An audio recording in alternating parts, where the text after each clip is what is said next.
hacernos la pregunta, ¿por qué de verdad nosotros tenemos que saber un mínimo de leyes? Y la respuesta es muy fácil. Primero, antiguamente siempre se ha hecho esta frase, que nosotros se presume la ley conocida por todos después de que se promulga, pero ¿cuál es el motivo de saber todo este tema de las leyes?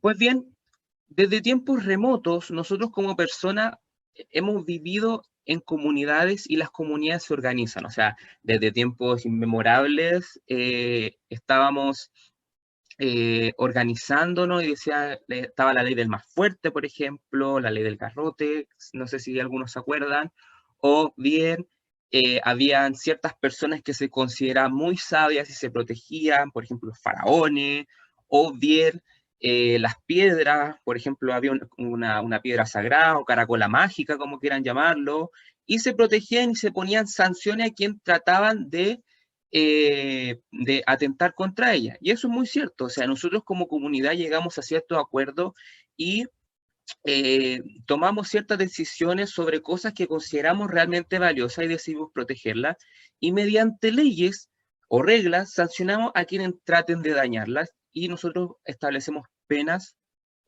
o castigos, ¿ya? Todas estas cositas valiosas que nosotros tratamos de proteger va a depender de diferentes factores. Los factores, por ejemplo, culturales, sociales, económicos, religiosos. En algunos otros países la religión estaba junto con el Estado. Antiguamente aquí en Chile también estuvo un tiempo la iglesia junto con el Estado. También va a depender de otros ciertos factores. Pero todas estas cositas valiosas que nosotros decidimos proteger como comunidad, en el lenguaje del derecho se llaman bienes jurídicos, ¿ya? Y existen diferentes bienes jurídicos. Tenemos la familia, la propiedad privada, la vida, que es el bien jurídico más preciado que nosotros tenemos, la vida y la integridad física. El patrimonio, también sabemos que hay gente, si es que raya un monumento o raya un lugar que es súper importante, esa persona puede tener una sanción por eso. Leyes del medio ambiente, o sea, nosotros no podemos contaminar o no se pueden fumar en ciertos lugares o eh, no se puede botar basura en lugares que no estén preestablecidos. Y también el que nos compete ahora muy bien es el derecho a la protección en salud.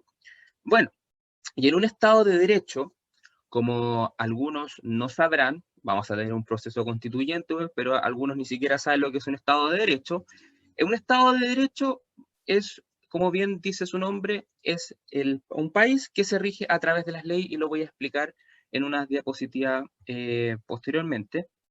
Pero es deber del Estado proteger todas estas cositas valiosas y poner sanciones a quienes traten de atentar contra ella. Y por eso puse aquí en la diapositiva este gran paraguas que protege esta carretera, y este paraguas representa al Estado. Y nosotros estamos debajo de este paraguas, y que cada uno, nosotros como personas, las cosas que tenemos al lado son bienes jurídicos que el Estado tiene el deber de protegernos para que no nos caiga esta lluvia y que nos daña a nosotros. A ver si me deja cambiar. A ver, ahora sí.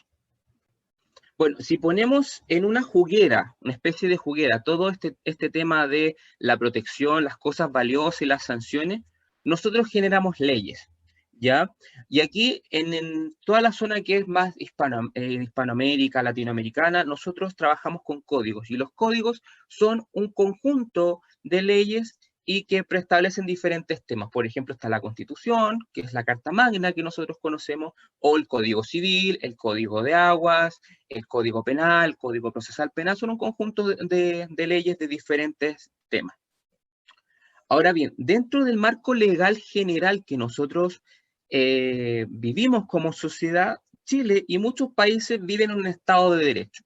El Estado de Derecho es un modelo que viven los países a través de diferentes leyes, donde se organizan en diferentes instituciones. Por ejemplo, nosotros tenemos un poder ejecutivo, un poder legislativo y un poder judicial, poderes autónomos como el Ministerio Público, Fiscalía, tenemos el Tribunal Constitucional, etcétera. Todos los países viven en un Estado de Derecho y cada uno tiene su diferente modelo de Estado de Derecho, o sea, cada uno tiene sus diferentes estructuras a las cuales se divide, y todo esto está en la Constitución, obviamente, el Estado, los modelos de Estado de Derecho, y la Constitución tiene la labor de cumplir todo lo que es las leyes en los requisitos mínimos de la buena convivencia en los diferentes países y lo que realmente se quiere proteger. Lo demás, otras leyes están en códigos o en leyes simples,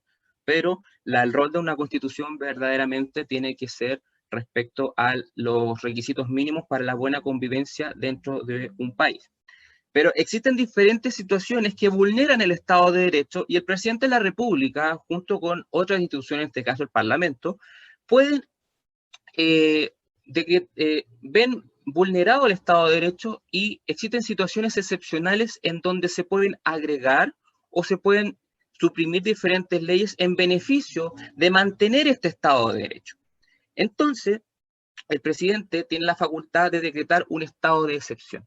Vimos que en octubre pasado el presidente Piñera decretó estado de emergencia, ahora decretó estado de catástrofe. O sea, pero ¿de qué consiste su estado de excepción? Simple. Dentro de las leyes, dentro de los artículos de la Constitución, el presidente tiene la facultad de decretar estos estados de excepción, y existen diferentes grados de estados de excepción. Por ejemplo, el estado de asamblea significa que cuando nosotros tenemos una guerra externa, y los uniformados tienen el deber de proteger diferentes zonas estratégicas, toda la frontera, etc. Está el estado de emergencia, que lo vimos en octubre pasado, que era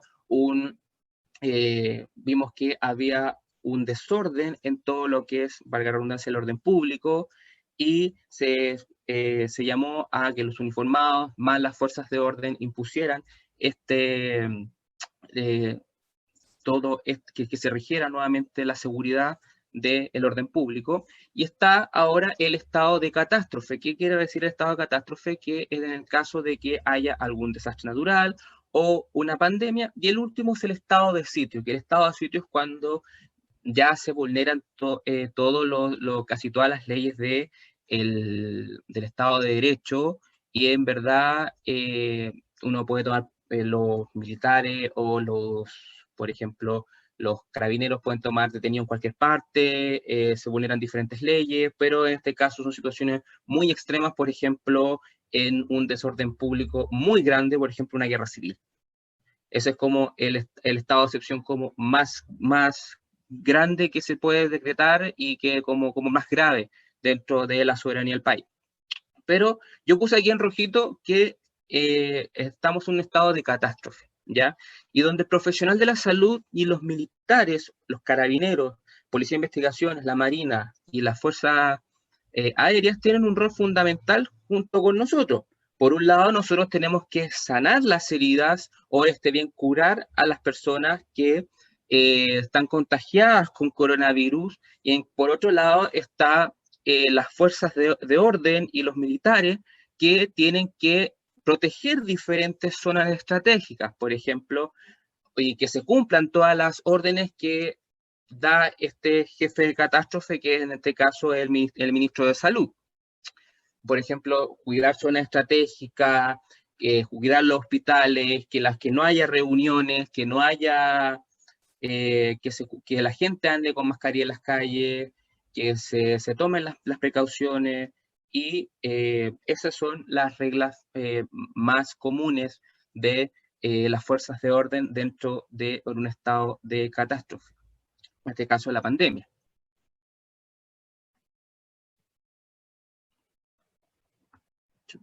Ahora sí. Ahora bien, dentro de... ¿Se sigan viendo? Sí. Bueno, dentro de los profesionales de la salud tienen que entender de que nosotros vivimos en un mundo de leyes. A ustedes les decían, todo es ciencia, no. Todo es ley. Para estar aquí hay leyes. Para tener internet hay leyes. Hay un contrato. Y si yo no cumplo ese contrato, me cortan el internet. O bien, para ir a la universidad hay leyes. Ustedes tienen una ley de educación, ¿cierto? Entonces, ahora después de que tengan esta presentación, piensen para todo lo que yo haga hay una ley. Y el profesional de la salud está envuelto en un mundo de leyes, tanto como persona, como así también profesional sanitario. Tenemos la regulación general, por ejemplo, el Código Civil o el Código Penal. Sabemos que el Código Civil, en palabras muy simples, es el código de los contratos, o sea, las diferentes partes, si no se cumplen estas partes, hay diferentes sanciones, o el Código Penal, que son las diferentes penas que se le coloca a las personas que traten de vulnerar ciertos bienes jurídicos. Por ejemplo, yo no puedo matar a nadie, no le puedo pegar a nadie, no puedo cruzar la calle con rojo, o no puedo robar, por ejemplo. Esas son las diferentes sanciones que a mí me coloca el Código Penal. Por otro lado están las conductas de los profesionales sanitarios, por ejemplo, el Código Sanitario, que es como para nosotros nuestra Biblia, que nos marca el rayado de cancha dentro de nuestro ejercicio profesional, porque nos habilita, por ejemplo, quienes pueden ejercer el ejercicio de la medicina, o bien el tema de la prescripción de los fármacos, entre otros tipos de leyes que están dentro del Código Sanitario. Por otro lado están los códigos de ética, que estos están muy relacionados con las asociaciones gremiales. Por ejemplo, los colegios profesionales, el Colegio de Tecnólogos Médicos o el Colegio Médico, tienen su código de ética que nos habla de los diferentes comportamientos que debe tener frente, en este caso, a los pacientes, frente a la sociedad, un tecnólogo médico, una nutricionista, un enfermero, un matrón. Da lo mismo, o cualquier tipo de profesión que tenga una asociación gremial. También tenemos las leyes de protección especial, por ejemplo, ley del tránsito o leyes de delitos sexuales, que hace como 2 años se cambiaron diferentes leyes de delitos sexuales y estuvo muy en boga aumentar las penas a las personas que hagan esta actividad de perpetración sobre la libertad sexual de ciertas víctimas. Y lo otro, la ley de garantía de salud, auge, que conocíamos anteriormente, ahora es la ley GES, que también es súper importante, que una ley de protección especial, porque protege a diferentes personas o comunidades en particular, o sea, las personas que son diabéticas, las personas que sufren trauma ocular, las personas que sufren diferentes cánceres, etcétera. Y la otra, las leyes del medio ambiente, que, por ejemplo, nosotros los tecnólogos médicos estamos muy relacionados, por ejemplo, la calidad del aire, la gestión de los residuos, por ejemplo, en el caso de lo que le hablaba el profesor Aguilar en la presentación anterior, o sea, con el tema de los fallecidos, era un tema, es una gestión de residuos a fin de cuentas. ¿Cómo voy a inhumar a esta persona? Lo voy a hacer con medidas de protección personal, o bien si esta persona tuvo coronavirus, por ejemplo, y estuvo en una UTI, una UCI, después falleció, tenemos que sacar toda esta intubación o jeringa, y esto tiene que ser tratado de forma especial, porque no queremos que el medio ambiente o las personas que manipulen posteriormente esos desechos se contagien. Todo el tema de la descontaminación también es un tema muy importante que está involucrado con los profesionales sanitarios.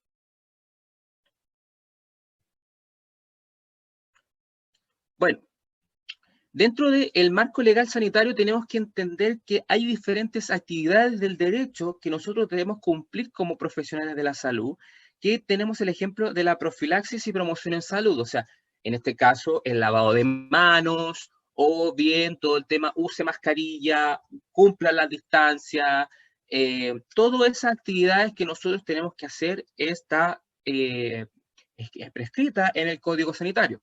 Por otro lado está todo el tema de la profilaxis internacional, o sea, ¿se acuerdan los primeros meses en marzo cuando estaba la Policía de Investigaciones justo con el Ceremi, por ejemplo, y veíamos que le estaban tomando la temperatura a las diferentes personas, o bien estaban haciendo diferentes controles en los aeropuertos o las aduanas para que la infección o las plagas, por ejemplo, no lleguen a nuestro país? También están las leyes de inhumaciones y exhumaciones, lo que les comentaba el profesor William con respecto a la gestión de fallecidos. O sea, es un tema bastante controversial el tema de los famosos 90 minutos, y que tienen que cumplirse con las leyes de que no más allá de las 24 o 48 horas una persona tiene que ser inhumada, y todo el tema de las leyes que nos permiten posteriormente hacer estudios de exhumación de carácter médico-legal, para temas civiles o temas penales.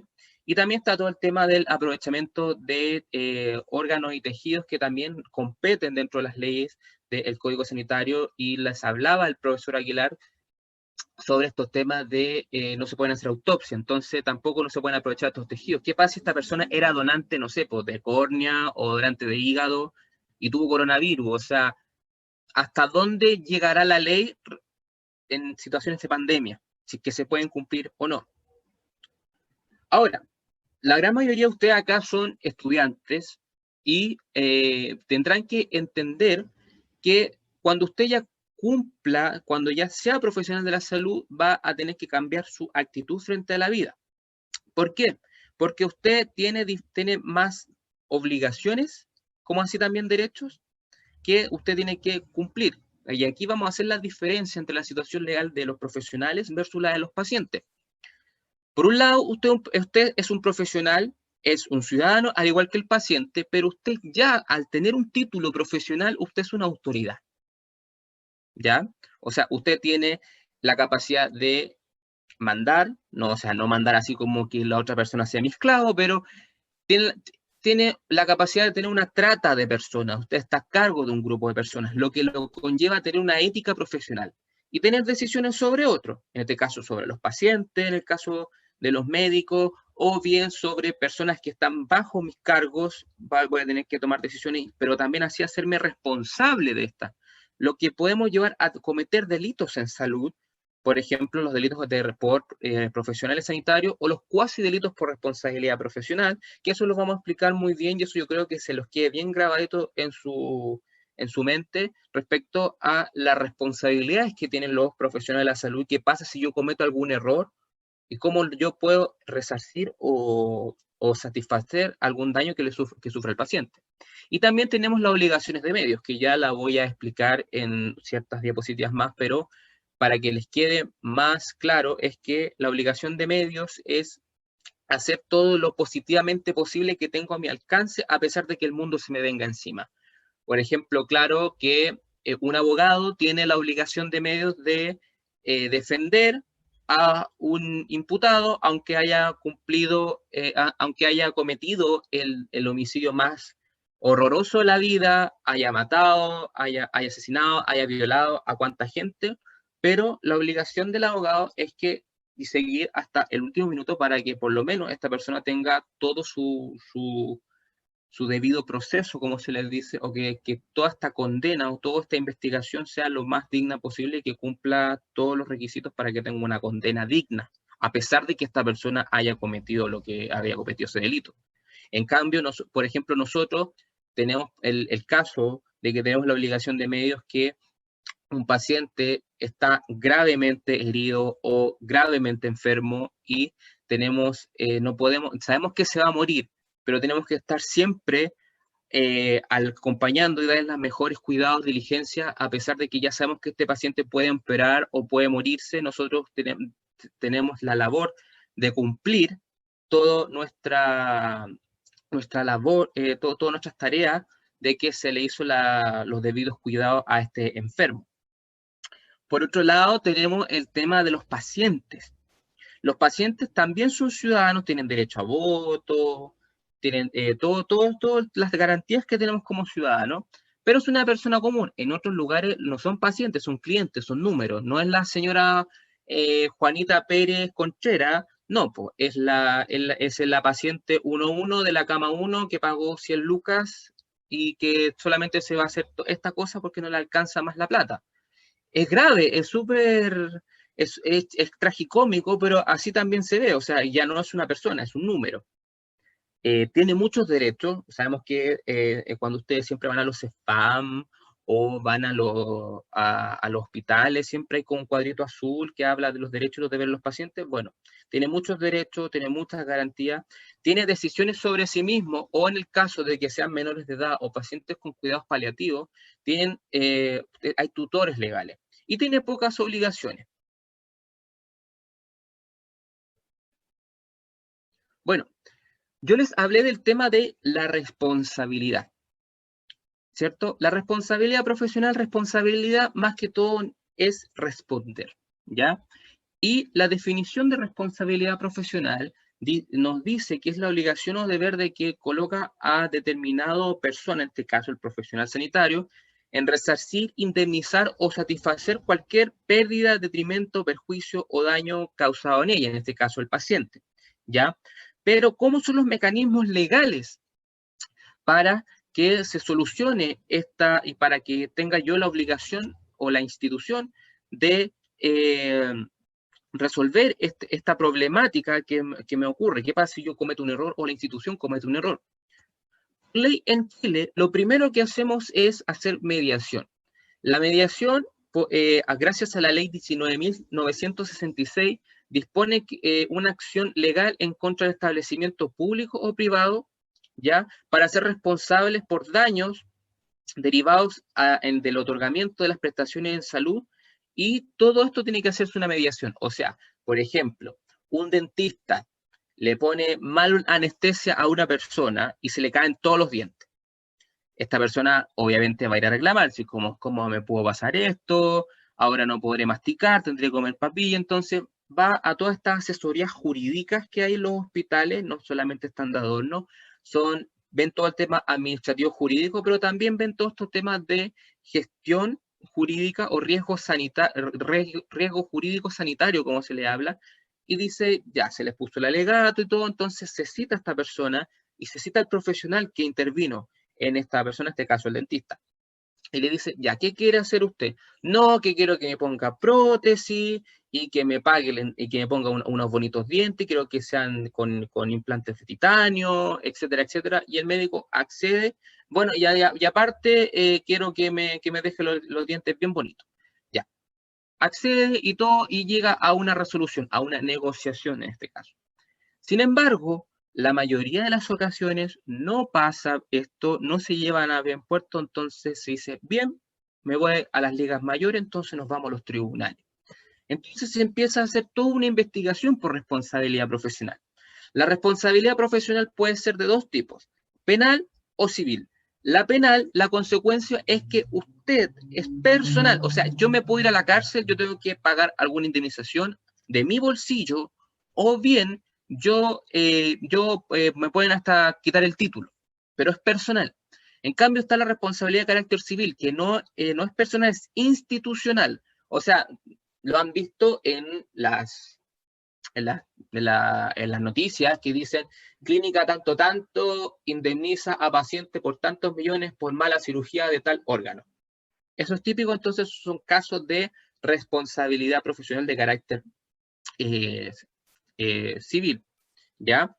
O sea, está la parte personal, o sea que puede ser cárcel, multa, destitución del cargo, destitución del título, por ejemplo, y la parte civil, que es institucional, y la consecuencia es la indemnización. Y existen diferentes tipos de responsabilidad profesional de carácter civil. Está la extracontractual, que yo voy a un lugar y me toca de forma aleatoria un equipo de profesionales sanitarios que me tienen que atender y ellos tendrán que responder por mí.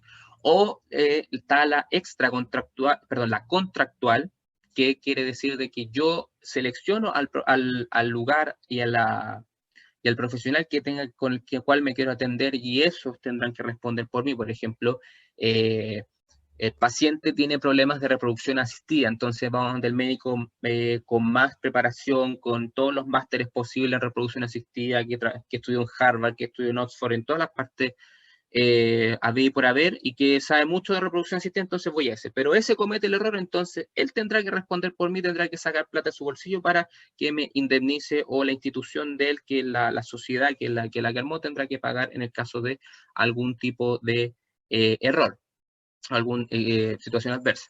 Como así también dentro de la investigación por responsabilidad profesional existen delitos por responsabilidad profesional. Está el delito doloso o el delito en sí. ¿Qué quiere decir esto? Que hubo intencionalidad. Y por otro lado está el delito culposo o cuasi delito, que no hubo intencionalidad. Yo siempre le pongo el ejemplo a mi estudiante en esta clase de responsabilidad profesional, les digo, no es lo mismo que la enfermera le inyectó insulina a la paciente la 304 porque le caía mal y la mató, que por un mal cálculo que hizo la enfermera, o por un mal cálculo de farmacia, por ejemplo, le inyectó el medicamento y el paciente se murió. Son dos situaciones totalmente distintas. Entonces, se presume que la responsabilidad profesional es de carácter culposa y no de carácter dolosa, ¿ya?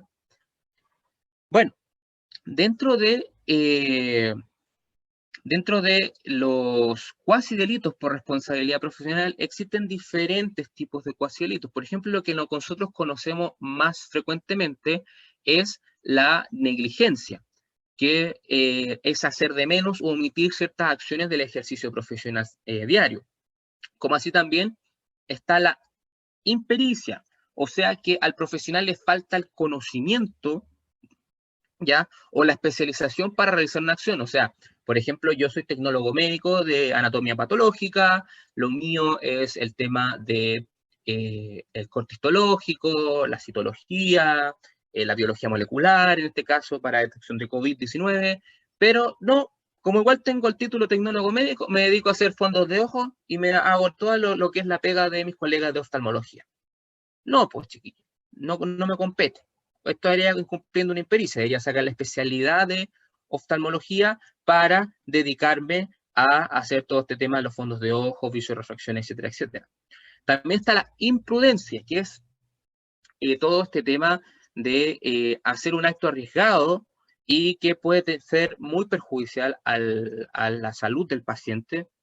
Y está la inobservancia de reglamento, que a diferencia de la negligencia, la inobservancia de reglamento tiene que ver con respecto a que no se cumplieron diferentes protocolos. Por ejemplo, típico que el MinSal va a extender diferentes manuales, por ejemplo, manual de tratado del paciente con hemofilia o manual de, en este caso, paciente con COVID, pero no se rigieron esas normas, entonces lo omitieron y fue perjudicial hacia el paciente, pero tiene que estar prescrito dentro de la institución o instituciones que son más grandes, por ejemplo, el Ministerio de Salud o dentro del mismo hospital. O sea, no se siguió el protocolo de microbiología que estaba preestablecido según tal y tal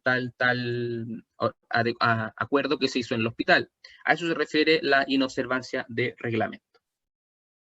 Ahora, dentro de las otras obligaciones legales de los profesionales de la salud está la obligación de asistencia, ¿ya? Este fue un tema muy controversial hace un par de meses atrás, de que un médico no quiso atender a un carabinero. Y que nos habla de o sea, se dice que no quiso, que después quiso, pero ustedes saben a lo que voy, de que se dice que se negó a atender a una persona que era carabinero. Pero vamos a explicar en qué consiste esta ley, que nos habla de que el profesional que está obligado de negar asistencia sanitaria o abandone los servicios sanitarios cuando denegue o abandone y ponga en riesgo todo lo que es la persona y será castigado con diferentes penas, por ejemplo, una multa, prisión, inhabilitación especiales del cargo o el empleo. Siempre les digo a mi estudiante que cuando les llegue una persona, sea civil, militar, blanco, negro, homosexual, heterosexual, pisando su recinto asistencial, usted a todos me los va a atender igual. ¿Por qué?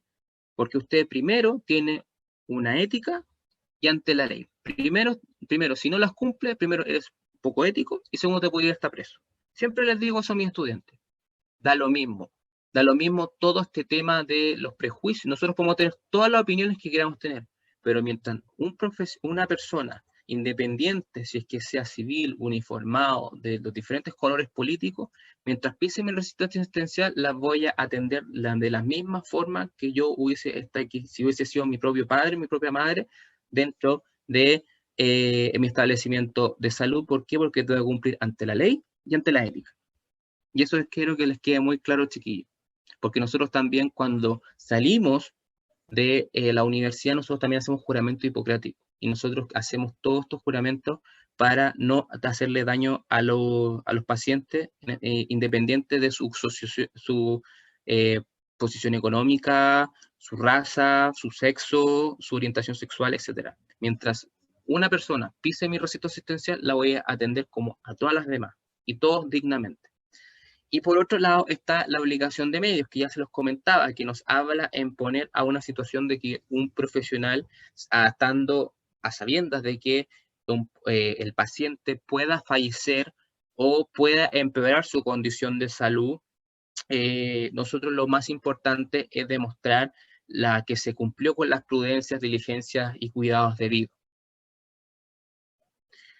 Ya dentro de las leyes que rigen la salud en sí, está el derecho a la protección de salud, y eso está en el artículo 19, número 9 de la Constitución Política, que nos habla de el derecho a la protección en salud. Nos habla, ¿qué nos habla este artículo que algunos ni siquiera lo conocen, otras veces dicen que debería estar en la Constitución, pero está? Pero ¿qué nos habla ese artículo? Que lo que nos habla es que el Estado protege el libre o igualitario acceso de las acciones de la promoción, protección, recuperación e inhabilitación de los individuos, y que también le compete la coordinación y control de las acciones relacionadas en salud, y es el deber del Estado garantizar la ejecución de estas y que se hagan todas estas prestaciones de salud independientes, si puedan ser en sectores públicos o privados, y cada persona va a elegir su sistema de salud, o sea, puede ser público o privado. También tenemos los derechos, deberes y seguridad de los pacientes. Otra obligación es que nosotros tenemos como profesionales de la salud, obligación legal, es la obligación de seguridad hacia el paciente, que ahora está muy de moda, pero siempre ha debido estar. Es el tema de darle seguridad al paciente dentro del establecimiento de salud. Bueno, y existen diferentes derechos de los pacientes que están aquí en este cuadrito que nosotros vemos acá, y también hay deberes pocos, pero los tiene que cumplir el paciente. Como así también hay documentos que son de importancia o de relevancia médico-legal, por ejemplo, la ficha clínica, que yo sé que aquí hay estudiantes de medicina, de enfermería, que están están en constante relación con la ficha clínica, y lo más importante de la ficha clínica que es el historial clínico de esta persona. Y si no está anotado lo que se hizo en la ficha clínica, es como si nunca se hubiese hecho. Por súper importante de que si una persona alega contra usted como porque no la atendió bien o porque no se le administró esto, usted siempre, la ficha clínica va a ser su respaldo. También están los datos de atención de urgencia, por ejemplo, que puede que esta persona llegue al registro asistencial y tenga COVID, pero también esta persona puede tener COVID, pero también puede estar lesionada, por ejemplo, ¿ya? Y que está dentro de los datos de atención de urgencia, o que esta persona llegó muy mal a la urgencia y posteriormente esta persona pudo haber estado en diferentes situaciones, y los datos de atención de urgencia son súper importantes, los DAO, como se conoce. También están los consentimientos informados, en el caso de que las personas quieran tener alguna intervención, por ejemplo, están los carnets de alta, las licencias médicas, los comprobantes de parto y el certificado de defunción, que se los comentó la profesora Carmen Cerda en la mañana, con respecto a los diferentes causas de muerte. Como así también está todo este tema de la protección de la salud del empleador. Eso muchos de nosotros ya lo conocemos, que hay leyes que protegen a los trabajadores, sobre todo nosotros que estamos en una situación de pandemia, estamos muy propensos a contagiarnos dentro de nuestra labor profesional, e independiente de las normas de bioseguridad que nosotros, o todas las medidas que se apliquen, nosotros estamos en constante riesgo de contagio. Y tenemos que entender de que como profesionales, como empleadores, podemos sufrir algún accidente o alguna enfermedad. Y esto está prescrito en el Código del Trabajo, y como así también en la ley 16.744 de Ley de Enfermedades Profesionales y Accidentes Laborales. También es súper importante que dentro de la actividad de los profesionales que están en constante riesgo o que trabajan en situaciones de carácter insalubre, tengan control médico, y esto está por ley dentro del Código del Trabajo. Aquí están los diferentes artículos donde se pueden encontrar, y también está en la Ley de Enfermedades y Accidentes del Trabajo. Y por eso es súper importante de que en este caso, en la pandemia, se estén haciendo a cada rato el test rápido o la PCR para ver si es que esta persona haya estado contaminada o no, y por ley, obviamente, tiene que hacerse estos exámenes porque está en una situación riesgosa, ¿ya?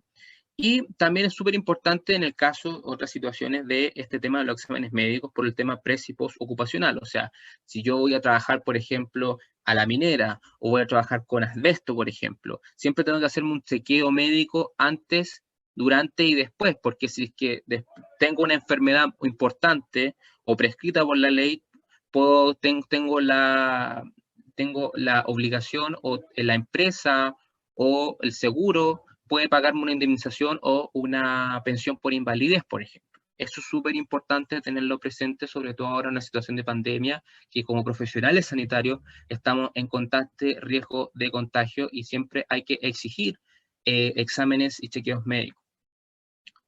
Como así también dentro de las situaciones de catástrofe, en las situaciones de pandemia, hay delitos contra la salud pública. Y por eso el gobierno, las autoridades han sido súper majadero y súper pesado con el uso de las mascarillas, porque dentro de las obligaciones que tiene el Estado es que se cumplan las leyes que se ponen en situaciones de pandemia o de catástrofe. Y está el ejemplo del artículo 318 del Código Penal, que nos habla que el que pusiere en peligro el riesgo de la salud pública por infracción de reglas higiénicas, salubridad, debidamente publicadas por la autoridad, o en tiempos de catástrofe, epidemias, contagios, será penado con presidio menor en su grado mínimo o multas de 6 a 20 unidades tributarias mensuales. O sea, por eso era súper importante el tema de que ahora no puedo salir a la calle sin mi mascarilla, o si me hacen un control de detención, que tenga mi ¿cómo decirlo?, mis medidas, mi mascarilla, que haya tomado todas las medidas necesarias, el tema de respetar las cuarentenas, los cordones sanitarios, porque eso debería ser penado porque está infringiendo la ley, está infringiendo y está prescrito en el artículo 318 del Código Penal. Ahora bien, ¿qué rol cumple la medicina legal o la medicina forense, como queramos conocerla, en este tema? Bueno, todos conocen como la medicina legal, como la medicina de la autopsia, la medicina criminalística, pero dentro de las ramas de la medicina legal es un puente entre el derecho y las ciencias de la salud, donde uno de sus objetivos es que se cumplan todas las leyes y normativas impuestas por cada nación, y tanto juristas, abogados, como profesionales sanitarios deben estar conscientes del cumplimiento y las sanciones que pueden tener, y en la situación mundial por pandemia del COVID-19 se requieren todas medidas extremas. Y siempre los profesionales forenses, sobre todo los profesionales de la salud, por ejemplo, en mi caso, tecnólogo médico, la doctora Cerda, que es especialista en medicina legal, o William, tenemos que estar conscientes de todas las medidas que pone la nación, o en este caso el gobierno, y que se cumplan todas estas leyes, porque sabemos que cuando termine la pandemia o hemos visto de que se han entregado exámenes con falsos positivos, por ejemplo, y los pacientes tienen todo el deber hay todo el derecho de alegar y de buscar alguna respuesta porque no se dio una atención oportuna. Y por eso es súper importante que conozcan que existen leyes que los protegen, como así también los sancionan, y que hay profesionales que van a estar ayudándolo en este caso de la investigación, si es que se cumplieron los protocolos y no. Y sabemos que las pandemias, al igual que una guerra, por ejemplo, siempre van a haber consecuencias y siempre se va a querer reclamar posteriormente diferentes cosas. En este caso, la pandemia, vamos a saber y está como consciente de que va a haber más de alguna persona o más de diferentes comunidades que van a alegar contra instituciones de salud por mala atención o en el caso de que esta persona pueda tener algún seguro y que se quiera posteriormente cobrar ese seguro y no se hicieron las atenciones oportunas y esta persona entonces va a demandar a la institución, y por eso es súper importante conocer estas leyes. Bueno, la pandemia hemos visto que es un problema de salud pública, pero también es un problema de carácter médico-legal. ¿Y por qué, me preguntarán?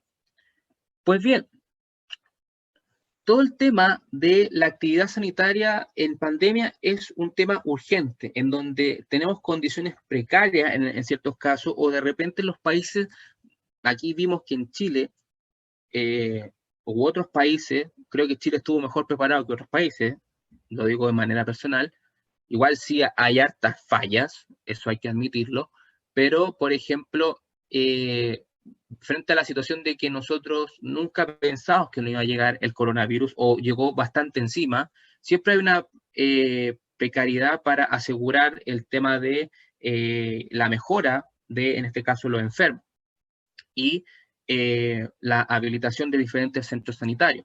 Y siempre van a haber, siempre se va a hacer, se van a tener que tomar medidas bastante extremas. Bueno, dentro de la medicina de la catástrofe, porque dentro de la medicina legal hay un capítulo especial en todo el tema médico-social que tiene que ver respecto a la medicina de la catástrofe, y se trata de una medicina cuyo objetivo es beneficiar a la mayor cantidad, en este caso, de pacientes que hayan sufrido, en este caso ya son víctimas, eh, y que es cómo se puede volcar esto y que se cumplan todas las normativas. Bueno, dentro de las situaciones a enfrentar en la catástrofe, tenemos que ver un número inesperado de muertos, que ya lo vimos, que lo comentábamos en la mañana. También hay personas que heridas o enfermas, que excedan la capacidad normal. O sea, gracias a Dios, en muchos lugares no colapsamos, como en otros países. También el tema de en el caso de si hubo un terremoto, por ejemplo, en el caso de destruirse la infraestructura básica de salud, o vimos que también se armaron diferentes como hospitales de campaña a las afueras de ciertos recintos asistenciales. Bueno, los efectos de eso al medio ambiente y la población, un tema bastante controversial lo que pasaba con respecto al coronavirus, con el manejo de cadáveres. Bueno, también otro tema que no deja de ser importante, cómo afecta el comportamiento psicológico y social. O sea, hemos visto que mucha gente nos volvemos locos respecto a este tema del encierro, el estrés, las clases online. Es todo un tema. Bueno, también todo el tema de la escasez de alimentos, en algunos casos, con todo este tema social, o las situaciones económicas que han vivido las personas también han tenido escasez de alimentos, y por eso es súper importante fue el tema de la distribución de cajas, el tema de los bonos, el tema de sacar el 10% de la AFP, por ejemplo, también fueron otras medidas que fueron bastante duras, fueron bastante controversiales, pero son en pos de la pandemia. Bueno, y el gran movimiento de la población, o sea, hemos visto que en este caso la pandemia fue un gran foco de contagio, el tema de las agrupaciones, y eso es un tema bastante, bastante importante. Por otra parte, nosotros como profesionales tenemos derechos y nosotros tenemos que cumplir los derechos civiles con los pacientes. ¿Qué quiere decir esto? Que el paciente se nos pueda morir, o el paciente ya no es más paciente, es víctima, ¿ya? Y todo esto nosotros tenemos un rol civil frente a la administración de justicia, que quiere decir de que si los pacientes sufren alguna lesión, por ejemplo, si se detectan signos de asfixia, envenenamiento, traumatismo, negligencia, el examinador, en este caso nosotros, tenemos que darle conocimiento al Ministerio Público, el cual dará la orden de investigar, en este caso, el sitio del suceso, que el paciente también es un sitio de suceso porque presenta lesiones, o en el caso si se muere, la autopsia correspondiente, que es carácter médico-legal, y nosotros tenemos el rol de resguardar diferentes evidencias, por ejemplo, las documentaciones, si se les tomaron muestras, y se tienen que adjuntar con una cadena de custodia y dejar, en este caso, al individuo en su zona de aislamiento, y que la Fiscalía ordene investigar.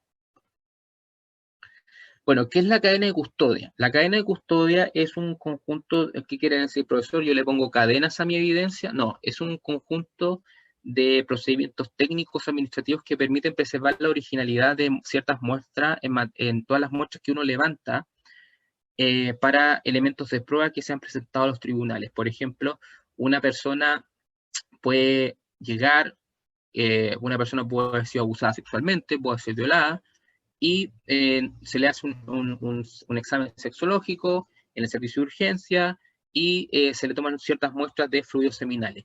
Pero esa muestra, ¿cómo la guardo? Me la guardo en el bolsillo, se la paso a la víctima, se la paso a las policías.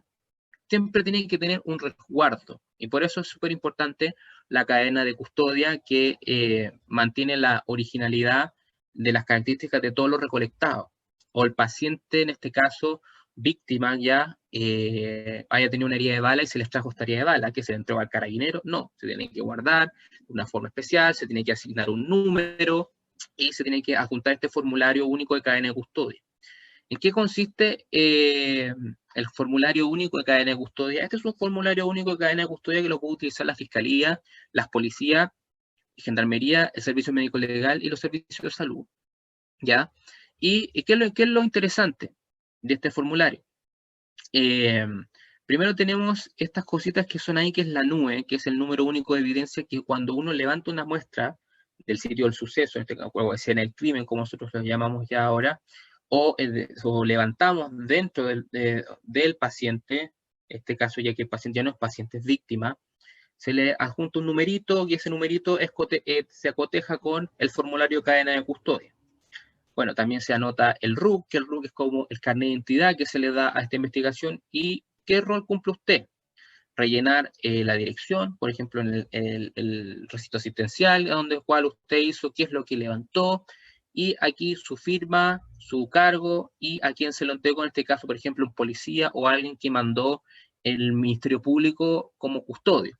Y así parte esta cadena hasta que llegue la presentación de pruebas en los tribunales. ¿Qué importancia tiene la cadena de custodia? Bueno, hace incidencia en los resultados y garantiza la autenticidad de las muestras analizadas y imposibilita su alteración. Otro tema que también lo conversaron en la mañana, pero también es de carácter médico-legal, es el tema del fallecido en contexto de pandemia. Bueno, sabemos que los fallecidos existen bajo las normativas de la ley existen dos fallecidos, dos muertes propiamente tales. Está la muerte natural, o sea, la persona se murió con algún tipo de enfermedad.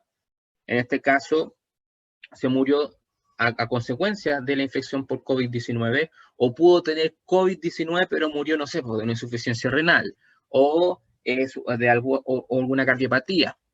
Pero por otro lado están las muertes médicos legales. Puede que haya tenido COVID-19, pero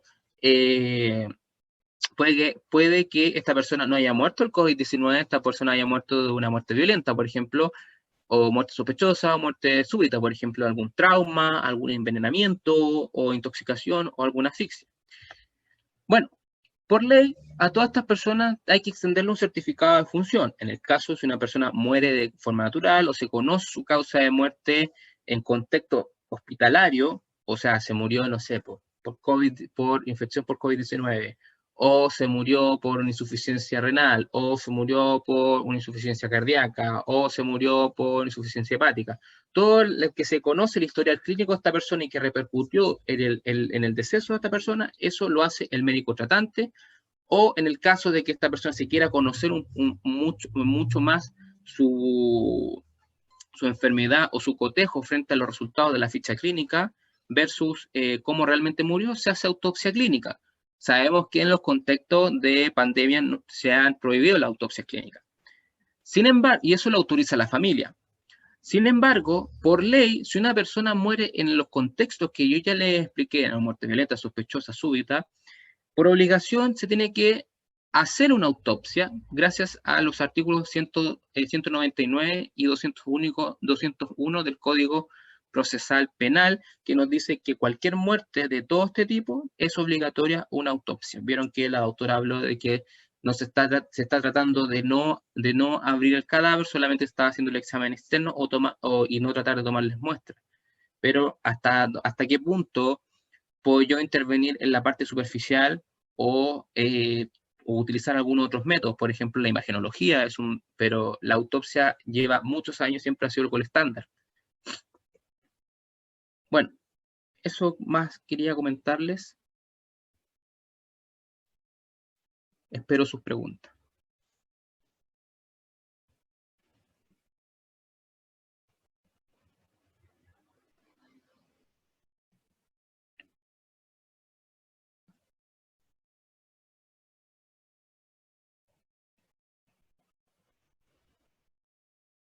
Araceli, ¿estás por ahí?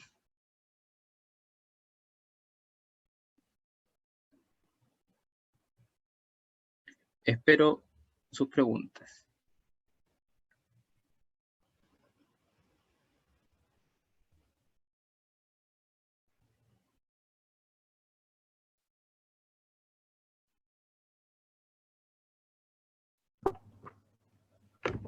Ahora sí puede activar el micrófono. Muchas gracias, profesor, por la exposición. No sé si hay dudas, pueden ponerlas en el chat y yo se las transmito, o Ya. usted las lee directamente. Da lo mismo, pero o micrófono abierto quien esté dispuesto a instalar alguna conversación. También puede ser, me avisa para yo activar el audio, porque tenemos el auto, o sea, el auto, el audio silenciado.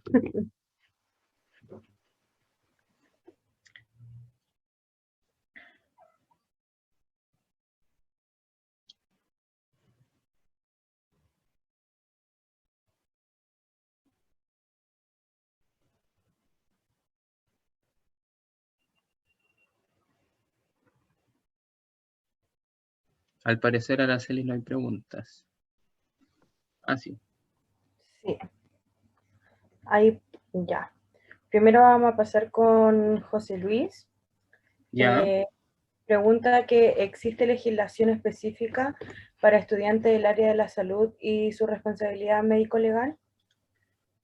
Mira, es un tema bastante controversial que yo pegué el grito en el cielo cuando querían que los estudiantes de, de quinto, cuarto y quinto año que fueran a hacer actividades por el COVID-19. ¿Por qué? Por el o sea, se promulgó una ley que dice que decía de que se autorizaba a estudiantes de quinto año a ir a hacer sus actividades por el tema de la pandemia, pero yo pegué el grito en el cielo por muchos motivos. Uno es porque uno como profesional de la salud tiene que entrenar a esta persona porque, por ejemplo, los temas de ébola, porque trataron con mucha gente inexperta, toda esa gente se contagió. Y mi miedo como profesional, como profesor primero, como profesional y como experto en medicina legal, es el tema de que, primero, las garantías que se le da a esta persona si es que llega a enfermarse o si este chico se llega a morir dentro de la situación de pandemia.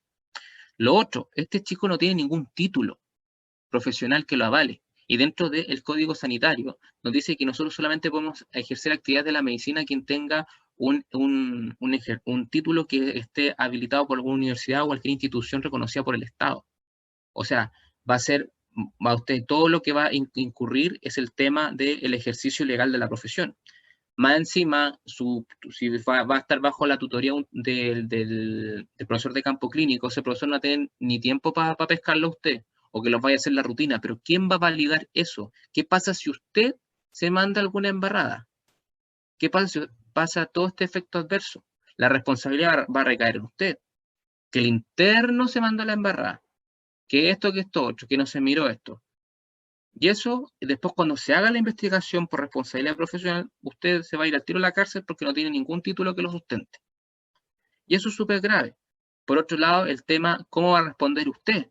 ¿Va a responder como el alumno o va a responder como la persona natural? Porque de verdad, yo les dije que usted ya cuando tenga un título es una autoridad y tiene todo el derecho a defenderse si es que hizo algo. O sea, yo sé que no fue malicioso en dar un mal diagnóstico o no atender correctamente o la paciente, pero eso es súper importante. O sea, los tiempos no estaban para tirar a los estudiantes a toda como con carne y cañón y decirle ya anda a hacer PCR, aparte la PCR es súper complicada, o sea, aquí Araceli me puede comentar que como es estudiante mía de tecnología médica, las técnicas de biología molecular son bastante complejas, o que vayan a sacar la rutina, por ejemplo, en el caso, pero también eso tiene que tener una validación por parte de un profesional con un título.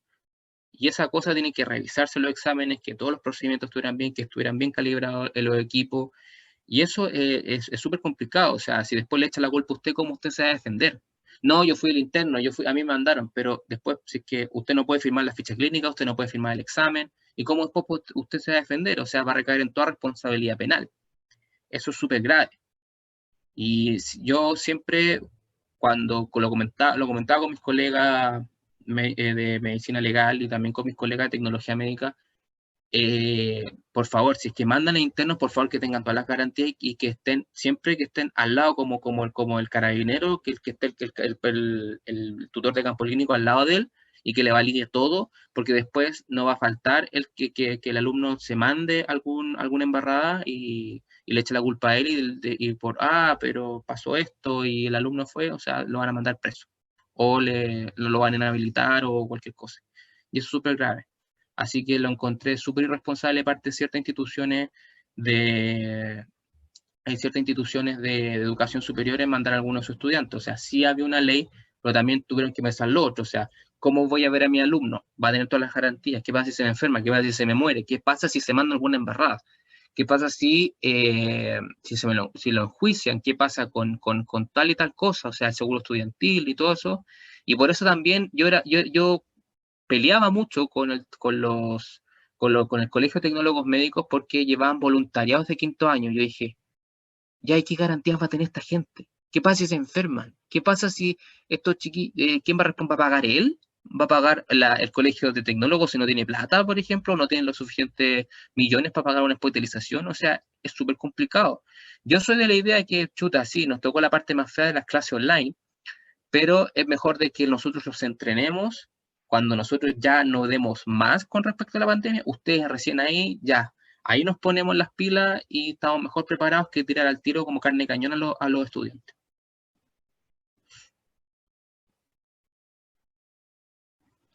No sé si más preguntas. Isadora Cid había dicho yo, la habilité para que activara el audio o si no puede poner su pregunta en el chat. No sé si está por ahí. No puedo hablar. ¿Puedes poner tu pregunta en el chat? Ah, me habilitas. ¿No te sale? Bueno, Voy a intentarlo de nuevo. aquí José Luis me dice que gracias, que comparte mi opinión ante la decisión tomada y había que limitar bien las acciones.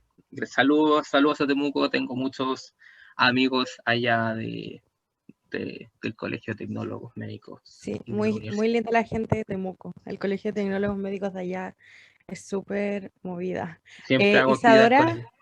Hola, Ahora sí. ¿se escucha? sí, Sí, ahí sí te sí se escucho. escucha. Hola, buenas. Primero, Hola. muchas gracias por la presentación. Yo tengo una duda respecto, como un caso hipotético, que yo estuviera en un CESFAM como profesional de enfermería. Ya. Eh, yo pesquiso que mi paciente tiene, por ejemplo, maltrato del adulto mayor o violencia intrafamiliar o cualquier como situación de negligencia desde su casa. Yo como enfermera puedo, por ejemplo, hacer una denuncia como enfermera o hay algún proceso legal que yo pueda recurrir si pesquiso esto. Sí. Mira, te recomiendo, te los voy a anotar aquí en el chat. Busca en el Código Procesal Penal el artículo 175, 176 y 177, que nos habla que nosotros como profesionales de la salud estamos habilitados o tenemos tenemos la obligación de hacer denuncia en caso de pacientes tengan lesiones graves o que sean menores de 14 años y hayan sufrido delitos sexuales, ¿ya?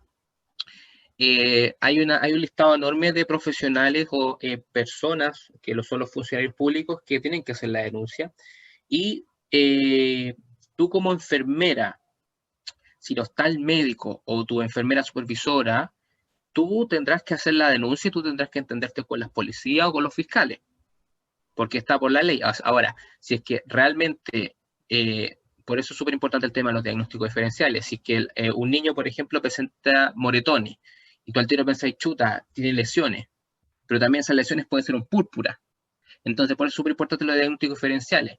Pero si tú denuncias, tú estás cumpliendo con la ley, en decir, o si yo no la cumplo, puedo ser calidad de cómplice e irme hasta preso, o me voy con un sumario, va a depender de la gravedad van a clasificar como encubridor si es que no denuncio esto, y si no denuncio en los plazos que me da la ley, que son 24 horas desde que llega a mi servicio asistencial y que yo me doy cuenta de que la persona haya sido víctima de algún tipo de violencia sexual, corporal, entre otros. O sea, para resumir, o sea, tú estás obligado a hacer la denuncia, tú estás obligado a entenderte con las policías y en el caso de que no esté el jefe de servicio o quien subrogase, tú te estás en toda la disposición de entenderte con las policías y entregar documentación y evidencia y posteriormente que se inicie toda esta investigación médico-legal. Muchas gracias.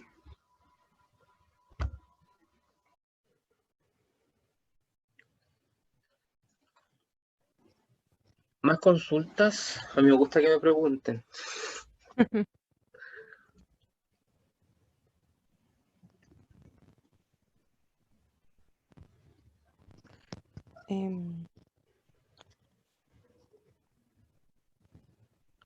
No, al parecer no hay más consultas.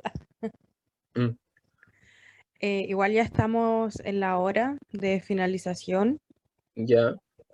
Quedó claro, dice Sofía Collao. Sí, la verdad es que la exposición estuvo súper clara. Fue harta información, pero concisa y precisa, así que eso se agradece harto. Ya, sí. Sí. Sí, es que son temas que son temas que realmente no se ven a menudo y como dijo la doctora en la mañana, que a veces lo obvio se olvida. Claro. Así que agradezco a Araceli por haberme invitado. Mucho saludo a todos. Nuevamente agradezco a la organización, sobre todo a mi estudiante de tecnología médica, que los quiero mucho. Y eso, pues chiquillos, espero estar en otra presentación con ustedes. Sí, nosotros esperamos lo mismo. No sé si pudieran activar sus cámaras para poder sacar una fotito de esta jornada.